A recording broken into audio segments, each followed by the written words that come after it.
வணக்கம். சற்று முன் கிடைக்கப்பெற்ற மிக மிக முக்கியமான செய்தி ஒன்று வெளியாகியுள்ளது. எடப்பாடி பழனிசாமி அவர்களை எதிர்த்து மேடையில் பேசிய பன்னீர்செல்வம் அவர்கள், எடப்பாடி முதல்வராக பொறுப்பேற்றது மக்கள் கொடுத்த வாய்ப்பு கிடையாது, அப்பாயின்மெண்ட் என்றும், அந்த அப்பாயின்மெண்ட்டை அவர் சரியாக செய்தாரா என்பது மக்கள் 2021 சட்டசபை தேர்தலின் பொழுது தோல்வியை தழுவக்கூடிய ஒரு சூழலையும் மக்கள் உருவாக்கினார்கள் என்பதையும் ஓபிஎஸ் அவர்கள் மேடையில் பேசியுள்ளார். நான் அதிமுகவில் செயல்பட்ட ஒட்டுமொத்த பதவிகளும் எம்ஜிஆர் அவர்களுக்கும் ஜெயலலிதா அவர்களுக்கும் விசுவாசமாக நான் செயல்பட்டேன். அதனால்தான் என்னை மீண்டும் மீண்டும் தொண்டர்களும் மக்களும் என்னை தேர்வு செய்தார்கள். ஆனால் இப்பொழுது எடப்பாடி பழனிசாமி அவர்கள் கையில் இருக்கின்ற அதிமுகவால் எந்த ஒரு பயனும் இல்லை. மக்கள் அவரை முதல்வராக ஏற்றுக்கொள்ளவில்லை.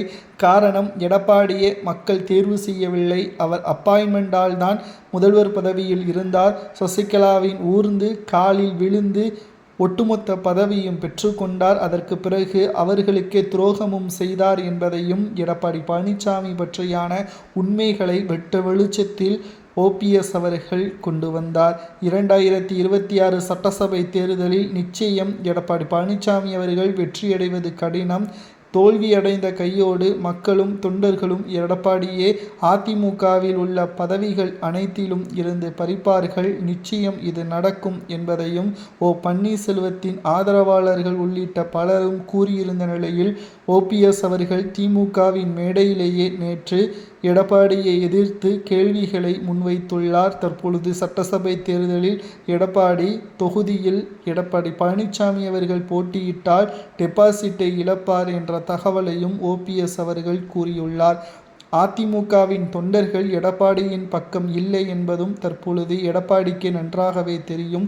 அதனால்தான் எடப்பாடி பழனிசாமி அவர்கள் அச்சத்தில் என்ன செய்வதென்று தெரியாமல் தொடர் தோல்வியில் இருக்கிறார் என்ற தகவலையும் தற்பொழுது பன்னீர்செல்வம் அவர்கள் தெரிவித்துள்ளார். 2026 சட்டசபை தேர்தலில் அதிமுக தோல்வியை தழுவும். அதற்கு முழுமையான காரணம் எடப்பாடிதான் என்று ஓபிஎஸ் அவர்கள் கூறுவது சரியா என்பதை அதிமுகவின் உண்மையான தொண்டர்களாகிய உங்களது கருத்துக்களை மறக்காம கமெண்ட் வாயிலாக கூறுங்கள். அது மட்டுமல்ல, 2026 சட்டசபை தேர்தல் அரசியல் களத்தில் ஒரு திருப்புமுனையாக மாறும்.